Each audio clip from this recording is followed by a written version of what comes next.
ஆண்டவர் இயேசு கிறிஸ்துவின் நாமத்தினாலே மீண்டும் இந்த நேற்று வரை நிகழ்ச்சியில் உங்களை சந்திப்பதில் ரொம்ப சந்தோஷம். 2-3 வாரமாக நேற்று வரை நிகழ்ச்சி உங்கள் மத்தியில் கொண்டு வர முடியல, ஊழியத்தின் நிமித்தமாக. மீண்டுமாக இந்த தடவை கொண்டு வரதுக்கு கர்த்தர் கிருபை பாராட்டி இருக்கிறார். எல்லாருமே இந்த ட்ரம்ப் மீண்டும் வந்ததை குறித்து ஒரு நேற்று வரை வர வேண்டும் அப்படின்னு சொல்லி மெசேஜ் எல்லாம் போட்டிருந்தாங்க, கமெண்ட்ஸில் பார்த்தோம். இன்றைக்கி அதை பற்றி தான் மிக முக்கியமாக நம்ம பார்க்க போகிறோம். ட்ரம்ப் 2.0, அதாவது 2வது முறையாக ட்ரம்ப் வந்திருக்கிறார். இதுக்கு பின்னாடி என்னென்ன மாற்றங்கள் நிகழ தொடங்கி இருக்கிறது, நிகழப் போகிறது என்பதை குறித்து தான் நாம் பார்க்க போகிறோம். வாங்க நிகழ்ச்சிக்குள்ள போகலாம். முதலாவதாக ட்ரம்ப் வந்த உடனே நீங்கள் பார்த்தீங்கன்னா, நான் ரொம்ப ஆச்சரியப்பட்ட ஒரு விஷயம். அதாவது வேதத்தில் சாலமோனை அபிஷேகம் பண்ணின உடனே, அதாவது தாவீது சொல்லுவார் சாலமோனை ராஜாவா மாற்றுங்கன்னு. அந்த வார்த்தையை சொன்ன உடனே அத்தோனியா பயப்பட்டான்னு இருக்கும். அந்த அபிஷேகத்தினுடையதான ஒரு பவர் அப்படிங்கிறது அதான். ஒரு ராஜாவா அபிஷேகம் பண்ணாலும் சரி, ஆசாரியனா அபிஷேகம் பண்ணாலும் சரி, ஒரு ராஜாவை கர்த்தர் ஏற்படுத்துகிறார். ஒரு ட்ரம்ப்பை அவர் இன்னும் பதவி ஏற்கவே இல்லை, ஆனால் ஜனாதிபதி ஆயிட்டாருங்கிற அந்த செய்தி வந்த உடனே நீங்கள் பார்த்தீங்கன்னா, உலகத்தினுடைய பொருளாதாரத்திலிருந்து கடைக்குட்டி நாடு வரைக்கும் ஒரு அதிர்வலையை பார்க்க முடிஞ்சிச்சு. அப்படின்னா அந்த போஸ்டிங்குடைய பவர் எப்படி பாருங்க. இன்னும் அவர் பதவி ஏற்கலை. ஆச்சரியப்பட்டேன். ட்ரம்ப் வந்தாருன்னு மத்திய கிழக்கு நாடுகள் வேற மாதிரி மாறுது, இந்தியா வேற மாதிரி மாறுது, சைனா வேற மாதிரி மாறுது. ஒவ்வொன்றும் ரெசல்யூஷன் வேற வேற மாதிரி எடுக்கிறாங்க. என்ன வித்தியாசமாக எல்லாம் போயிட்டே இருக்குது. அது ட்ரம்ப்னாலையா இல்லை அந்த பதவினாலையான்னு பார்த்தீங்கன்னா, முக்கியமாக அந்த பதவினால. ஆனால் அந்த பதவிக்கு வந்த ஜோ பைடன் வரும்போது இப்படி நடக்கலை. ஆனால் ட்ரம்ப் வரும்போது அவ்வளோ பெரிய அதிர்வலைகள் ஏற்படுகிறது. அப்படின்னா அந்த பதவியும் சரி, அந்த பதவியில் இருக்கிறவரும் சரி, எப்படிப்பட்டவராக இருக்கிறாருங்கிறது ரொம்ப முக்கியம். ட்ரம்ப் 2வது முறை வந்திருக்கிறார். இந்த ட்ரம்பினுடைய இந்த காரியம் 2வது முறையாக தேர்ந்தெடுக்கப்பட்டதனுடைய விளைவு என்னவா இருக்கு அப்படின்னு கேட்டிங்கன்னா, ஃபர்ஸ்ட் என்ன நடக்க போகுது அப்படின்னு கேட்டிங்கன்னா, நல்லா கவனிச்சு பாருங்க.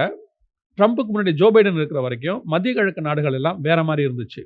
இப்போ ட்ரம்ப் வந்த உடனே, இன்னும் பதவி ஏற்கலை, ட்ரம்ப் வந்த உடனே நீங்கள் பார்த்தீங்கன்னு சொன்னால் அத்தனை பேரும் சேர்ந்து 57 நாடுகள் சேர்ந்து ஒரு தீர்மானம் இஸ்ரேலுக்கு அகைன்ஸ்டாக போட்டிருக்காங்க. அது மிக முக்கியமாக முன்னின்று நடத்தினது யாருன்னா சவுதி அரேபியா.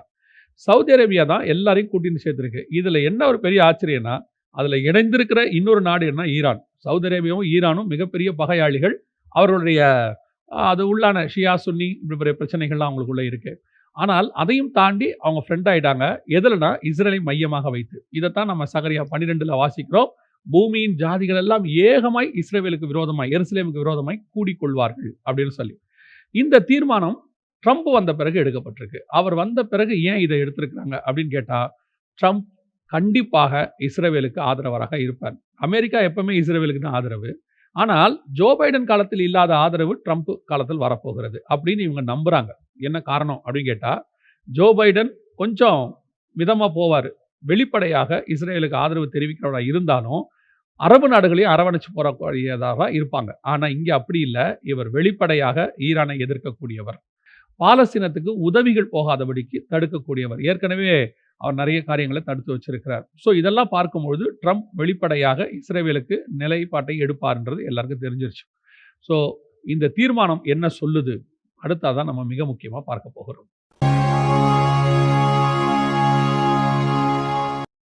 இந்த 57 நாடுகளுடைய தீர்மானம் என்ன சொல்லுது அப்படின்னு கேட்டிங்கன்னா, இஸ்ரேல் உடனடியாக போரை நிறுத்தணும். இது சாதாரணமாக எல்லாம் சொல்லக்கூடியது தான். ஆனால் அதை விட மிக முக்கியம், இஸ்ரேல் தான் போன இடங்கள்ல இருந்து, அது மேற்கு கரையாக இருக்கட்டும், அல்லது காசா பகுதியாக இருக்கட்டும், லெபனானாக இருக்கட்டும், எல்லாத்துலேருந்து இமிடியேட்டாக வாபஸ் ஆகி அதை திருப்பி அவர்கள் கையில் கொடுக்கணும். இது சாத்தியம் இல்லை.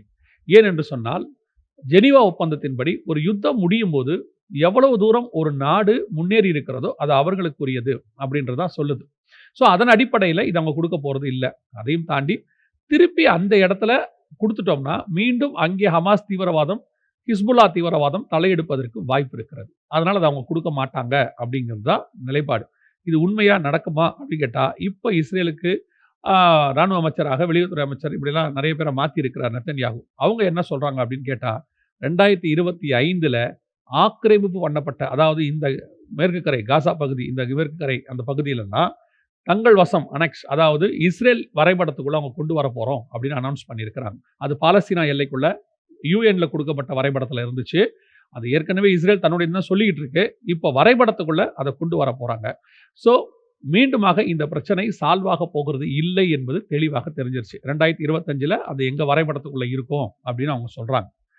இந்த 57 நாடுகளுடைய தீர்மானத்தில் இதுவே முதல்ல முடிஞ்சிருச்சு. அடுத்து அந்த தீர்மானம் என்ன சொல்லுதுன்னா, அலெக்சா மாஸ்க் இருக்கக்கூடியதான அந்த டெம்பிள் மவுண்ட் பகுதியை இமிடியேட்டாக பாலஸ்தீன் கையில் கொடுக்கணும் அப்படின்னு சொல்றாங்க. ஏற்கனவே இஸ்ரேலர்கள் அதை தங்களுக்கு சொந்தம் சொன்னாலும் அதில் போய் தொழுகை நடத்துறதுக்கு பர்மிஷன் கொடுத்துக்கிட்டு இருந்தாங்க. இப்போ இந்த போன அக்டோபர் 7ல இருந்து அங்கே ஏற்பட்டக்கூடிய மிகப்பெரிய மாற்றம் என்னன்னா, இஸ்ரேல் போய் இப்போ அங்கே 3வது தேவாலயத்துக்கு ஆராதனைக்கு என்னென்ன செய்யணும் அப்படிங்கிறதெல்லாம் இப்போ அவங்க ப்ராக்டிஸ் பண்ண தொடங்கிட்டாங்க அந்த இடத்துல. அதாவது வரப்போகிற ஆலயத்தில் நாங்கள் என்ன செய்ய போகிறோம் அப்படிங்கிறத அவங்க அங்கே அதே இடத்துல செய்ய தொடங்கிட்டாங்க. ஸோ பிரச்சனை இன்னும் பெருசாய் போய்கொண்டே இருக்கிறது. இதுதான் நாம் ஆரம்பிக்கும் போது சொன்னது, அந்த இடம் அவர்கள் கையில் எடுப்பார்கள், அங்கே அவர்கள் ஆலயத்தை அவர்கள் கட்டுவார்கள் என்று சொல்லி. இப்போ இந்த பிரச்சனை அதிகமாயிட்டு இருக்கு. இதில் ட்ரம்ப்புடைய வருகை என்னவா மாறும்? ஜனவரி மாதம் அவர் பதவியேற்ற உடனே இந்த யுத்தம் சமாதானத்துக்கு வந்துடும், எல்லாம் சால்வ் ஆயிரும் அப்படிங்கிறாங்க. இந்த இடம் அவங்க கைக்கு வராமல் இந்த யுத்தம் நிற்காது. ஒருவேளை ட்ரம்ப் வரும்போது அந்த இடத்தை இவர்கள் கையில் கொடுக்கலாம். அதற்கு முன்பதாக அந்த இடத்துல இருக்கக்கூடிய அந்த மாஸ்கை அகற்றுவதற்கான வேலையை இவங்க செய்யலாம். அதற்கு ட்ரம்ப் உத்தரவு கொடுக்கலாம். எது வேணாலும் நடக்கலாம். இன்னொரு பெரிய விஷயம், அடுத்து இதில் மிக முக்கியமான மூவ் என்னன்னு கேட்டிங்கன்னா, ஈரானுடைய அணு உலைகளையும் ஈரானுடையதான ஆயில் எண்ணெய் வளமிக்க இடம் அந்த இடங்களையும் தாக்கக்கூடாதுன்னு சொல்லித்தான் ஜோ பைடன் இஸ்ரேலை தடுத்து வச்சிருக்கிறார் இதுவரைக்கும். ஆனால் அப்போவே அணு உலைகளை தாக்க சொல்லித்தான் ட்ரம்ப் சொன்னார். இப்போ ஒருவேளை ஈரானுடைய அணு உலைகள் தாக்கப்பட்டால், ட்ரம்ப் வந்த பிறகு அந்த உத்தரவு கிடைக்குமானால், ஏன்னா இஸ்ரேல் கேட்டுக்கிட்டே இருக்கு அணு உலைகளை தாக்கணும்னு சொல்லி, அப்படி அந்த உத்தரவு கொடுக்கப்படுமானால் ரஷ்யா உள்ளே நுழைய போகுது. இதில் எங்கே ட்ரம்ப்புடைய அடுத்த மூவ் ரஷ்யாவுக்கும் அவருக்கும் ஒரு சுமூக நிலை உருவாகும் அப்படின்னு சொல்கிறாங்க.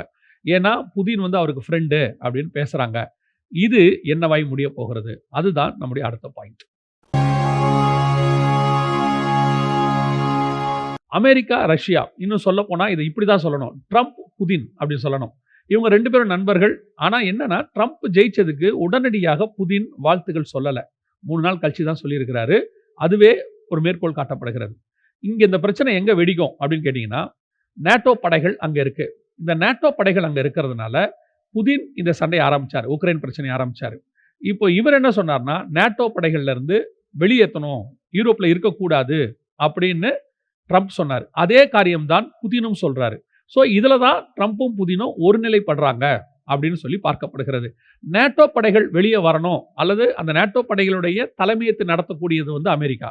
அப்படி அமெரிக்கா வெளியேறும் பட்சத்தில் அப்போ பிரச்சனையே சால்வ் ஆகிடுமே, ரஷ்யாவும் இதிலிருந்து அமைதியாயிருமே அப்படின்னு கேட்டால் அதான் இல்லை. இந்த நேட்டோ படைகளை இந்த தூருக்கு கொண்டு போனதுக்கு காரணம் அமெரிக்கா இல்லை, அமெரிக்காவை தூண்டக்கூடியதான ஐரோப்பா நாடுகள்.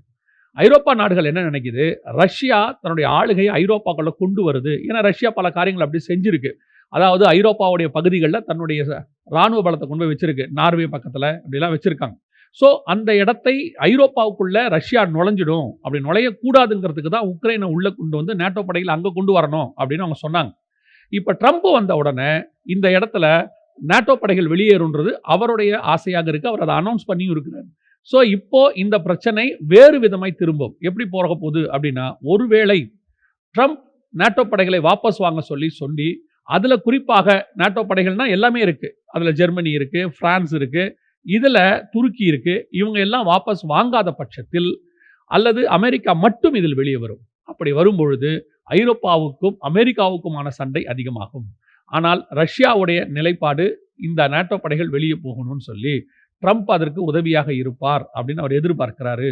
ஆனால் இது பிரச்சனை வேறு ரூபத்தில் போக போகிறது. இந்த பிரச்சனை எந்த இடத்துல எப்படி மாறப்போகுது அப்படிங்கிறது அதை விட மிக முக்கியமான பைபிள் சமாச்சாரம். அதைத்தான் நாம் இப்பொழுது அடுத்து பார்க்க போகிறோம். ஒருவேளை ஐரோப்பாவுடைய இந்த ஆலோசனையை அல்லது கோரிக்கையை ட்ரம்ப் நிராகரித்து நேட்டோ படைகள் வெளியே வரணும், அல்லது அமெரிக்கா வெளியே வரும் அப்படின்னா, ஐரோப்பியர்கள் தங்கள் பாதுகாப்புக்கு ஒரு மிகப்பெரிய இராணுவத்தை உருவாக்க தொடங்கி விட்டார்கள். அதான் ரொம்ப முக்கியம். போன வருஷமே ஜெர்மனி சான்சலர் இதை பற்றி அவங்க சொன்னாங்க. இப்போ மீண்டும் ஒரு காரியம் சொல்லப்பட்டிருக்கு, நம்முடைய பாதுகாப்பு நம்ம கையில் தான் இருக்குன்னு சொல்லி. அப்பொழுது ஐரோப்பா சூப்பர் பவராக மாறும். இங்கே தான் மிக முக்கியமான விஷயம் நடக்குது. ஐரோப்பா சூப்பர் பவராக மாறும் பொழுது அந்த ஐரோப்பாவுக்கு சூப்பர் பவருக்கு ஒரு தலைவர் வரணும்.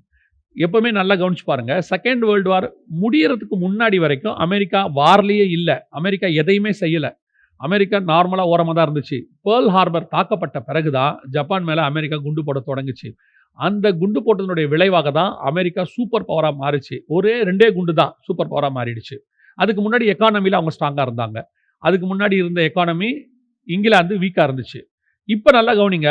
அமெரிக்கா எக்கானமில வீக்கா இருக்கு. இப்ப ட்ரம்ப் வந்த பிறகு இன்னும் வீக் ஆகும்னு சொல்றாங்க. ஏன்னா ட்ரம்ப் பிசினஸ்மேன் ஸ்ட்ராங் ஆகும்னு எதிர்பார்த்தா, ட்ரம்புக்கு விரோதமாக எல்லாருமே அரப் நேஷன்ஸ், யூரோப்பியன் யூனியன்லாம் வரதுனால, மீண்டுமாக அங்க எக்கானமி டவுன் ஆகும்ன்றாங்க. அடுத்து சூப்பர் பவராக யூரோப்பியன் யூனியன் மாறும். அப்படி மாறும் பட்சத்தில் அடுத்த வல்லரசாக யூரோப்பியன் யூனியன் தான் வந்து நிக்கும். அதுல ஒரு அடையாளம் தான் என்னன்னு கேட்டீங்கன்னா, அமெரிக்காவுடையதான எக்கானமி டவுன் ஆகி அமெரிக்கன் டாலர் கீழ விழுகிறது. யூரோ மேல வர தொடங்கிருச்சு. இப்ப எல்லாமே யூரோப்பியன் யூனியன் நோக்கி திரும்ப போகிறது. ஸோ இது ட்ரம்பினுடைய வருகைக்கு பின்னால் ஏற்படக்கூடிய ஐரோப்பா மாற்றம். ஸோ இப்ப இது எல்லாத்தையும் நல்லா கவனிச்சு பார்த்தீங்கன்னு சொன்னா, இது மிக முக்கியமாக மீண்டும் அதாவது ஜோ பைடனை விட வேகம் எடுக்கிறது 3ஆம் உலக யுத்தத்துக்கும், அதை ஒட்டிதான 3வது தேவாலயத்திற்கும், அதை ஒட்டி வரக்கூடிய வல்லரசுக்கும், அந்தி கிறிஸ்துவினுடையதான எழுச்சிக்குமான மிக முக்கியமான ஒரு மூவ் இந்த ட்ரம்பின் மூலமாக அப்படியே அப்சைட் டவுனா மாறப்போகுது. நம்ம எல்லாருமே என்ன நினைக்கிறோம்னா, ட்ரம்ப் வந்தா கிறிஸ்தவர்களை பொறுத்த வரைக்கும் ட்ரம்ப் வந்தா அங்கே ஒரு நல்ல ஆட்சி வரும் அப்படின்னு நம்ம நினைக்கிறோம். ட்ரம்ப் வந்தபோது இஸ்ரேலுக்கு தலைநகராக எருசலேம் அனௌன்ஸ் பண்ணப்பட்டது 2017 லாஸ்ட்ல 2018ல. ஆனால் இந்த முறை ட்ரம்ப் வந்தது அடுத்த தேவாலயத்திற்கான இடத்தை வாங்கி கொடுப்பதற்கு. அவர் அதை வாங்கி கொடுத்தோட அந்தி கிறிஸ்துவின் ஆட்சிக்கான வித்து விதைக்கப்படும். இது எல்லாமே இப்போ ரெடியாக இருக்கிறது. இந்த நேற்று வரை இதோடு கூட நாங்கள் முடிக்க விரும்புகிறோம். இது ட்ரம்ப் 2.0 மிக முக்கியமாக அவர் வந்த பிறகு நடக்க வேண்டிய நடந்து கொண்டிருக்கிற சம்பவங்களின் தொகுப்பு. இன்னும் சில காரியங்கள் மற்றதும் இருக்கு. அதை கர்த்தருக்கு சித்தமானால் இன்னும் வெகு சீக்கிரத்தில் அதையும் உங்கள் மத்தியில் கொண்டு வருகிறோம். எங்கள் ஊழியங்களுக்காக ஜெபித்துக் கொள்ளுங்கள். இன்னும் உங்களுக்கு அநேக காரியங்களை யூடியூப் வழியாக, மீடியா வழியாக கொண்டு வர வேண்டும் என்று விரும்புகிறோம். இதை எங்களுடைய ஆப்லையும் நீங்கள் பார்க்க முடியும். HLM ஆப்லையும் நீங்கள் டவுன்லோட் பண்ணீங்கன்னா, ஒருவேளை யூடியூப் உங்களுக்கு அப்லோட் பண்ண முடியாத சில காரியங்களை பர்சனல் ஆப்பில் அதில் நாங்கள் பண்ணியிருப்போம். அதையும் நீங்கள் பார்க்க முடியும். கர்த்தருக்கு சித்தமானால், வருகை தாமதிக்குமானால் மீண்டும் சந்திக்கலாம். God bless you.